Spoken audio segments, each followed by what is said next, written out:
Hello दोस्तों, स्वागत है आप सभी का आपके अपने चैनल ट्रिक पॉइंट में। दोस्तों, आज का हमारा टॉपिक है सिंधु घाटी सभ्यता। इसे हम पढ़ेंगे माइंड मैप की सहायता से, जिससे कि आपको सारी चीज़ें आसानी से समझ में भी आएँ और याद भी हो जाएं। इसमें हम क्या क्या पढ़ने वाले हैं, तो इसमें हम सबसे पहले जानेंगे सिंधु घाटी सभ्यता के नाम का इतिहास क्या है और इसका समय क्या है। इसके बाद फिर हम जानेंगे इनका सामाजिक जीवन कैसा था, भोजन कैसा था इनका, और संवर्धन प्रणाली इनकी कैसी थी, नगर नियोजन के बारे में जानेंगे। फिर जो प्रमुख हड़प्पा कालीन स्थल हैं उनके बारे में एक एक करके पढ़ेंगे कि उन स्थल की क्या विशेषता है, कब उनकी खुदाई हुई और किसके द्वारा की गई। तो वीडियो आपके लिए मोस्ट इम्पॉर्टेंट होने वाला है, पूरा वीडियो एंड तक जरूर देखें। चलिए अब शुरुआत करते हैं। सबसे पहले अगर इतिहास की बात करें तो इतिहास को 3 भागों में विभाजित किया गया है अध्ययन की दृष्टि से। प्राग ऐतिहासिक काल, जिसे प्री हिस्टोरिक पीरियड कहते हैं, आद्य ऐतिहासिक काल, इसे प्रोटो हिस्टोरिक पीरियड कहते हैं, और ऐतिहासिक काल, जिसे हिस्टोरिक पीरियड कहते हैं। जो प्राग ऐतिहासिक काल है, इसके अंतर्गत इस काल में मानव लिपि या लेखन कला से परिचित नहीं था और इसके अंतर्गत पाषाण काल और ताम्र पाषाण काल को रखा गया है। वहीं अगर आद्य ऐतिहासिक काल की बात करें तो यहाँ पर मानव लिपि से तो परिचित था, लेकिन लिपि को अभी तक पढ़ा नहीं जा सका है और इसके अंतर्गत ही रखा जाता है हड़प्पा या सिंधु घाटी सभ्यता को। और ऐतिहासिक काल, यहाँ पर मानव किसी न किसी लिपि से परिचित था और उसे पढ़ा भी जा सका है। इसके अंतर्गत रखा जाता है प्राचीन भारत का इतिहास, मध्यकालीन भारत का इतिहास और आधुनिक भारत का इतिहास। तो जो हमें पढ़ना है, आज हम पढ़ेंगे आद्य ऐतिहासिक काल के बारे में, जिसके अंतर्गत है सिंधु घाटी सभ्यता। और कई बार तो यही क्वेश्चन पूछा गया है कि सिंधु घाटी सभ्यता को किस काल में रखा गया है, तो आद्य ऐतिहासिक काल में रखा गया है, प्रोटो हिस्टोरिक पीरियड में। इसको याद रखें। इसके बाद यह सभ्यता सिंधु नदी के तट पर मिली थी, इसी वजह से सिंधु घाटी सभ्यता इसको कहते हैं। इसकी सबसे पहले अगर जानकारी की बात करें तो हड़प्पा खुदाई से हुई थी। इसकी सबसे पहले जो जानकारी है हड़प्पा खुदाई से हुई थी, इसीलिए इसे हड़प्पा सभ्यता भी कहा जाता है। लेकिन बाद में खुदाई में जो पुराई स्थल प्राप्त हुए वो अन्य नदी घाटियों से भी प्राप्त हुए। पहले कहाँ से मिले थे? सिंधु नदी के तट से मिले थे और इसी वजह से इसका नाम सिंधु नदी घाटी सभ्यता रख दिया गया।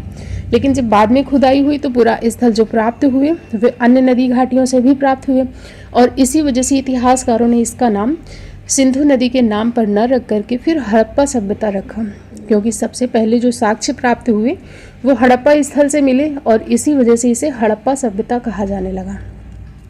इसके समय की बात करें अगर, तो सिंधु सभ्यता का विकास 2500 ईसा पूर्व से 1750 ईसा पूर्व तक माना जाता है और ये कार्बन डेटिंग प्रणाली से पता लगाई गई तिथि है और सर्वमान्य तिथि भी है। 2500 ईसा पूर्व से 1750 ईसा पूर्व तक। फिर सिंधु घाटी सभ्यता विश्व की सबसे पहली शहरी सभ्यता मानी जाती है, इस पॉइंट को भी याद रखें। इसके बाद अगर हम बात करें कि सबसे पहले इसकी जानकारी किसने दी थी, तो 1826 ईस्वी में चार्ल्स मैनसन ने सबसे पहले इसकी जानकारी दी थी।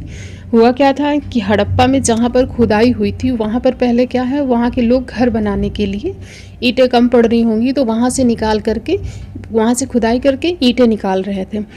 तो चार्ल्स मैनसन ने इसने देखा तो इसको पता तो चल गया कि यहाँ पर कुछ ना कुछ है, लेकिन इसने ध्यान नहीं दिया उतना।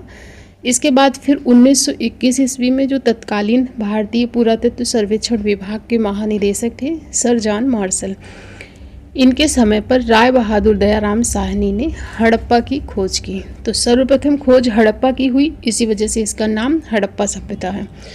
अब इस सभ्यता का जो विस्तार है वो क्या है, चारों दिशाओं में कहाँ से कहाँ तक विस्तार है, पूर्व में, पश्चिम में, उत्तर दक्षिण पूछा जाता है। इसकी पूर्वी सीमा क्या है या पश्चिमी सीमा क्या है, तो इसकी अगर पूर्वी सीमा की बात करें तो आलमगीरपुर जो कि उत्तर प्रदेश में है और ये हिंडन नदी के तट पर है।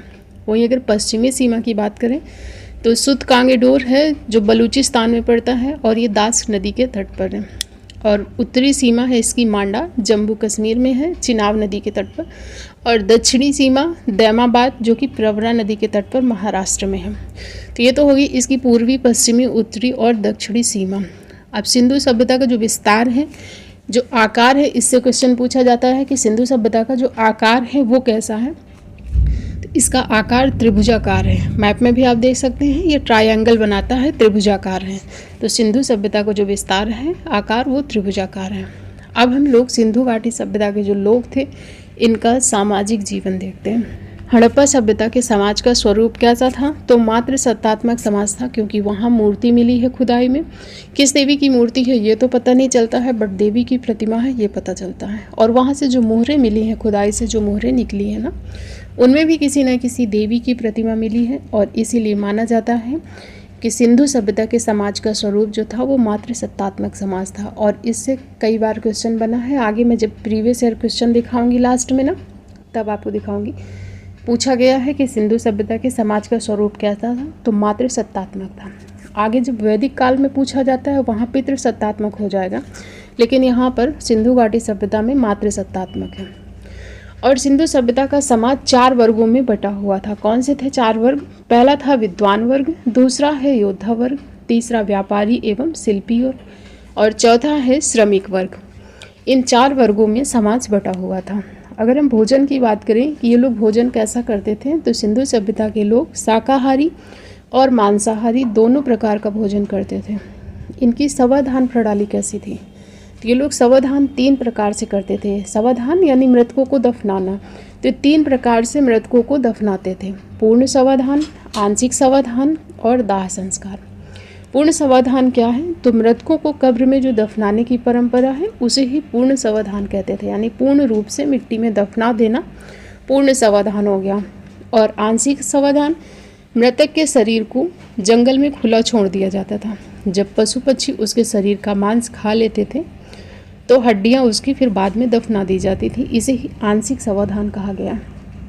और दाह संस्कार, मृतक को जलाने की परंपरा दाह संस्कार कहलाती है। तो ये लोग 3 प्रकार से अपना सवाधान करते थे। इसके बाद हम लोग देखते हैं इनका नगर नियोजन कैसा था। तो सिंधु सभ्यता के नगर विश्व के प्राचीनतम सुनियोजित नगर हैं। हड़प्पा और मोहनजोदड़ो में मकान निर्माण सामान्यतः पक्की ईंटों से किया गया है। ये चीज़ याद रखें कि सामान्यतः पक्की ईंटों का प्रयोग किया गया है हड़प्पा और मोहनजोदड़ो में। और जो सिंधु सभ्यता के मकान होते थे, मकान के जो दरवाजे थे वह मुख्य सड़कों पर न खुल करके पीछे की ओर खुलते थे। ये इनकी विशेषता थी इनके दरवाज़ों की, कि मकान के दरवाजे मुख्य सड़क पर न खुल करके पीछे की ओर खुलते थे। और सर्वाधिक चौड़ी सड़क मोहनजोदड़ो से प्राप्त हुई है, जिसकी चौड़ाई लगभग 10 मीटर है। और इससे क्वेश्चन पूछा गया है। फिर सामान्यतः मकानों में 4-5 कमरे बनाए जाते थे। मकान में आंगन, रसोई घर, स्नानागार, कुएं तथा कुछ जो बड़े घर होते थे उन घरों में शौचालय भी प्राप्त हुए हैं। ढकी हुई नालियां भी मिली हैं। तो ये इनके नगर नियोजन की विशेषता है। इसके बाद अब हम देखते हैं सिंधु सभ्यता के जो प्रमुख स्थल खुदाई से निकले हैं कौन कौन से हैं जो इम्पोर्टेंट है, जहाँ से क्वेश्चन बनते हैं। तो सबसे पहला स्थल है हड़प्पा, जिसकी खुदाई कब हुई? 1921 ईस्वी में।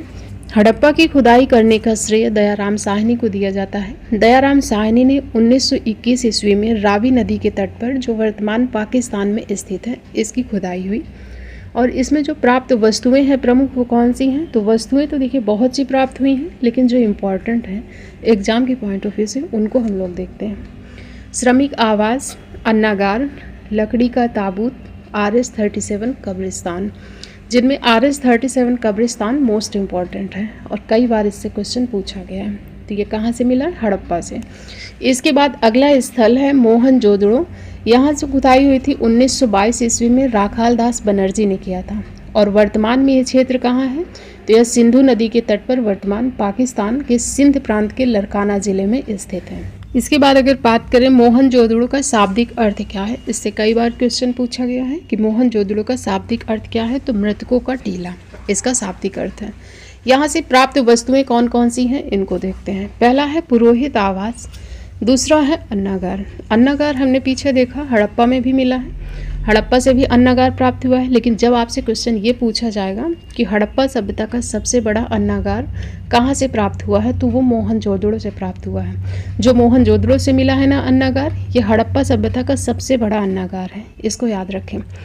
फिर है विशाल स्नानागृह और आदि शिव योगी की मूर्ति मिली है। कांसे की बनी नर्तकी की मूर्ति प्राप्त हुई है। घर में कुआं मिले हैं और सबसे चौड़ी सड़क मिली है। वो मैंने पहले ही बता दिया कि सबसे चौड़ी सड़क कहाँ से मिली है, मोहनजोदड़ो से मिली है, जिसकी चौड़ाई है 10 मीटर। और अगर आपको ये याद ना होता हो तो आप एक स्टोरी क्रिएट कर सकते हैं कि पुरोहित है, पुरोहित आवास मिला है। तो पुरोहित आवास यानी पुरोहित है अगर, तो क्या करेंगे, सुबह उठ के सबसे पहले स्नान करेंगे। तो स्नान से क्या है, स्नानागार है, पुरोहित से पुरोहित आवास। तो स्नान करेंगे, फिर क्या करेंगे, घर के कुएं से वो पानी निकालेंगे। तो घर से कुआं मिला है, घर के कुएं से रिलेट कर सकते हैं, घर का कुआं मिला है, घर में कुआं मिला है। फिर क्या करेंगे, पानी निकाल करके शिव को जल चढ़ाएंगे। तो आदि शिव या फिर योगी की मूर्ति मिली है।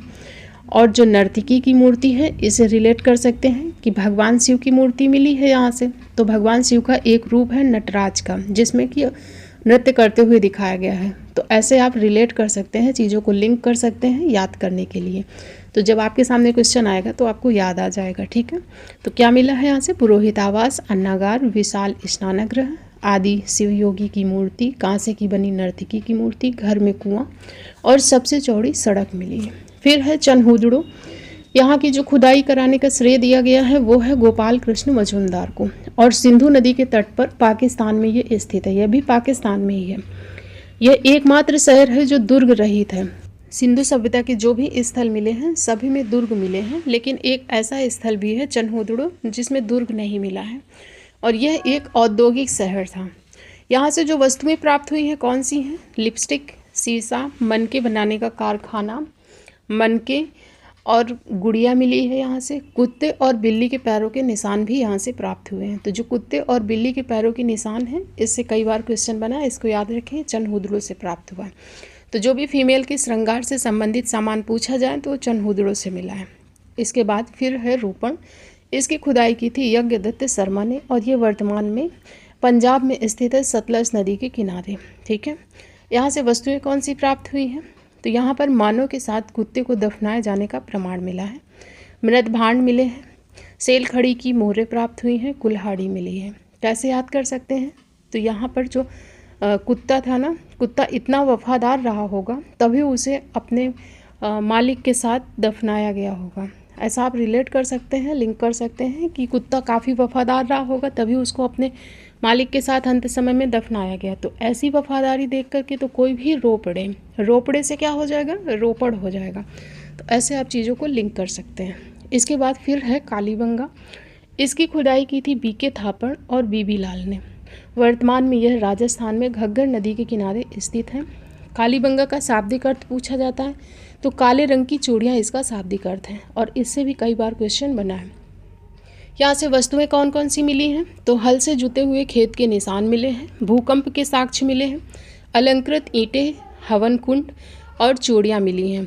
तो हवन कुंड बनाने के लिए ईंटों को अलंकृत किया गया होगा, ऐसा रिलेट कर सकते हैं कि हवन कुंड कहाँ से मिला है, कालीबंगा से मिला है, और अलंकृत ईंटें भी कालीबंगा से प्राप्त हुई हैं, ठीक है। फिर है धौलावीरा। इसकी खुदाई की थी आर बिष्ट ने, जिसका पूरा नाम है रविंद्र बिष्ट, और यह नगर आयताकार बना था।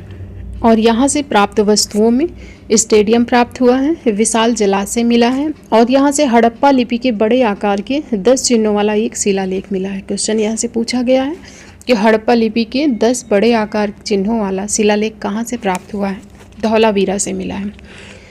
और ये 3 भागों में विभक्त था। धौलावीरा जो था, ये क्वेश्चन पूछा जाता है तो ये 3 भागों में विभक्त था, किला, मध्यनगर और निचला नगर। बाकी के जो स्थल मिले हैं वो 2 भागों में विभक्त थे, किला और निचले नगर में, लेकिन ये 3 भागों में था, किला, मध्यनगर और निचला नगर में। अभी हमने चनहुदड़ो में देखा कि ये दुर्ग रहित था, इसमें दुर्ग था ही नहीं, यानी किला था ही नहीं। तो इस चीज़ को आप याद रखें, चनहुदड़ो में किला नहीं था और धौलावीरा 3 भागों में विभक्त था। इसके बाद फिर अगला स्थल है सुरकोटदा। यहाँ का उत्खनन जगपति जोशी ने कराया था, जो वर्तमान में गुजरात में स्थित है। और प्राप्त वस्तुएं कौन सी हैं, तो यहाँ से घोड़े की हड्डियाँ प्राप्त हुई हैं। तो सुरकोटदा से यही इम्पोर्टेंट है, पूछा जाता है कि घोड़े के अस्थिपंजर या हड्डियाँ कहाँ से प्राप्त हुई हैं, तो सुरकोटदा से प्राप्त हुई हैं। इसके बाद जो अगला स्थल है वो है लोथल। इसका उत्खनन SR राव ने कराया था, और इसकी स्थिति की बात करें अगर तो भोगवा नदी के किनारे गुजरात में है। वस्तुएं यहाँ से कौन सी मिली हैं, तो यहाँ से सिंधु सभ्यता का बंदरगाह मिला है, जहाँ से पश्चिम एशिया के लिए व्यापार किया जाता था। और यहाँ घर के दरवाजे सड़कों की ओर खुलते हैं। अभी हमने पीछे पढ़ा था कि सिंधु सभ्यता में जो घर के दरवाजे हैं वो मेन सड़क की तरफ न खुल करके पीछे की ओर खुलते थे, लेकिन एक अपवाद स्वरूप एक स्थल ऐसा भी है लोथल, जहाँ के घर के दरवाजे सड़कों की ओर खुलते मिलते हैं।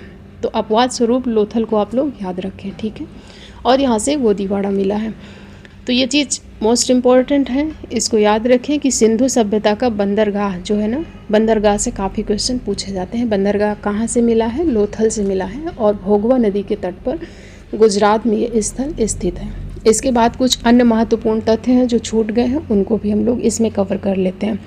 सिंधु सभ्यता को हड़प्पा सभ्यता, सैंधव और कांस्य युगीन सभ्यता कहा जाता है। कोई भी नाम देकर के पूछा जाए याद रखें। और जो लिपि है भाव चित्रात्मक है, जो दाएं से बाएं लिखा जाता है। नॉर्मली हम लोग कैसे लिखते हैं? बाएं से दाएं लिखते हैं, उसके बाद फिर वापस बाएं आते हैं, फिर लिखते हुए दाहिनी तरफ जाते हैं। लेकिन इनकी जो लिपि प्राप्त हुई है वो दाएं से बाएं लिखी जाती थी, इसको याद रखें, और भाव चित्रात्मक थी। सैंधववासी विश्व में कपास के प्रथम उत्पादक थे, इसीलिए जो यूनानी थे, यूनानियों ने कपास का नाम सिंडोन रखा, जिसका अर्थ क्या है? सैंधववासियों की उपज। और यहाँ के लोग कृषि भी करते थे और पशुपालन भी करते थे। परंतु जब मुख्य व्यवसाय पूछा जाएगा ना कि इनका मुख्य व्यवसाय क्या था, तो व्यापार ही लगाना है आपको। करते ये कृषि भी थे और व्यापार भी करते थे, पशुपालन भी करते थे, लेकिन जो इनका मुख्य व्यवसाय था वह व्यापार था।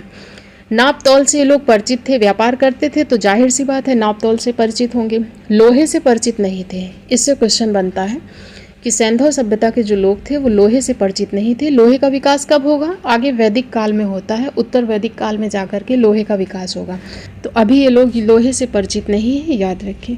और जो इनके बर्तन प्राप्त हुए हैं, बर्तनों में सामान्यतः लाल रंग का उपयोग हुआ है। कलर से क्वेश्चन पूछा गया है, याद रखें, लाल रंग का प्रयोग किया गया है बर्तनों में।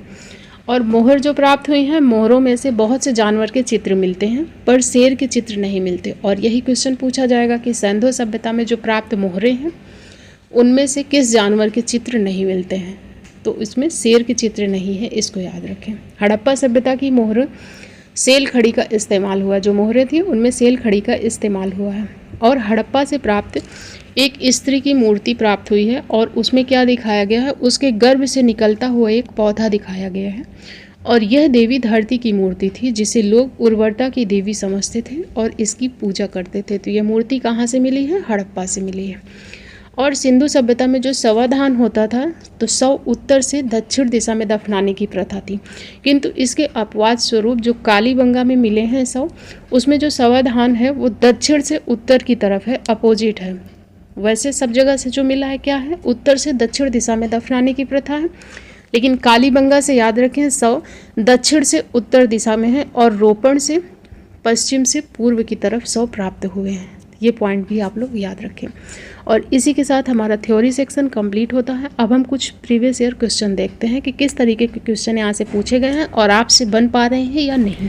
पहला क्वेश्चन है, सिंधु सभ्यता संबंधित है डैश। सिंधु सभ्यता किस काल से संबंधित है? प्रागैतिहासिक काल से, आद्य ऐतिहासिक, ऐतिहासिक युग या उत्तर ऐतिहासिक युग। करेक्ट आंसर हो जाएगा ऑप्शन नंबर बी, आद्य ऐतिहासिक युग से। इसको शुरुआत में ही मैंने बताया था, इतिहास के 3 कालखंड, जिसमें सिंधु सभ्यता को आद्य ऐतिहासिक काल में रखा गया है। इसका राइट आंसर हो जाएगा ऑप्शन नंबर बी।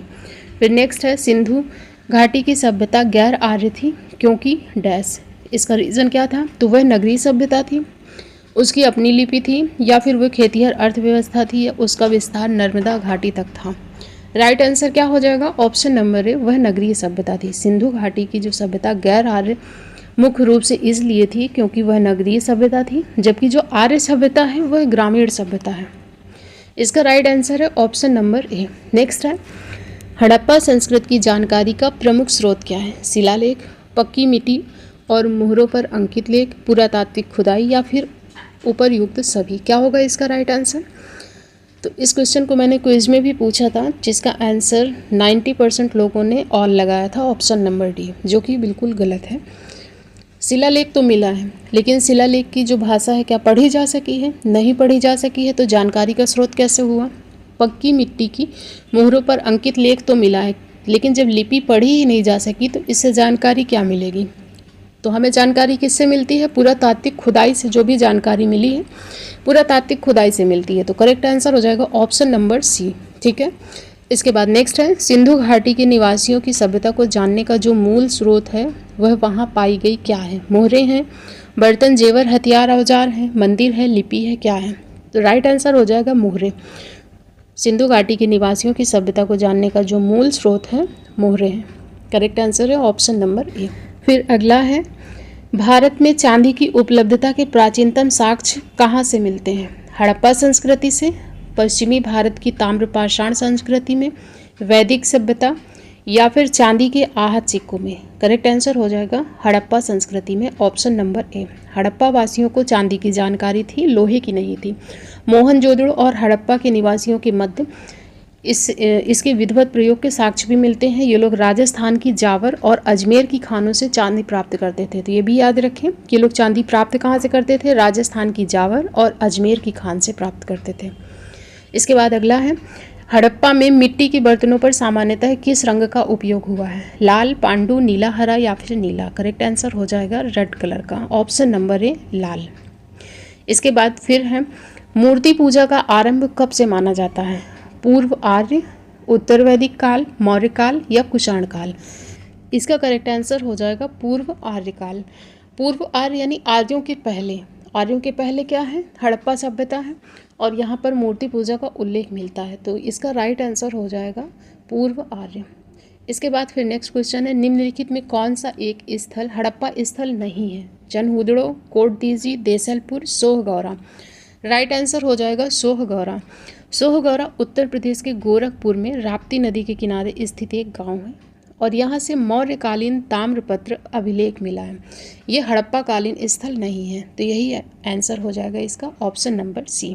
इसके बाद फिर नेक्स्ट है, जुते हुए खेत की खोज की गई थी। कहाँ से जुते हुए खेत मिले थे? तो कालीबंगा से मिले थे। कालीबंगा से हमें और क्या मिला था? तो हवन कुंड मिला था और अलंकृत ईंटें मिली थी, जिसे हमने याद किया था कि हवन कुंड बनाने के लिए ईंटों को अलंकृत किया गया होगा, ऐसे लिंक किया था। तो इस क्वेश्चन का राइट आंसर हो जाएगा ऑप्शन नंबर बी कालीबंगा।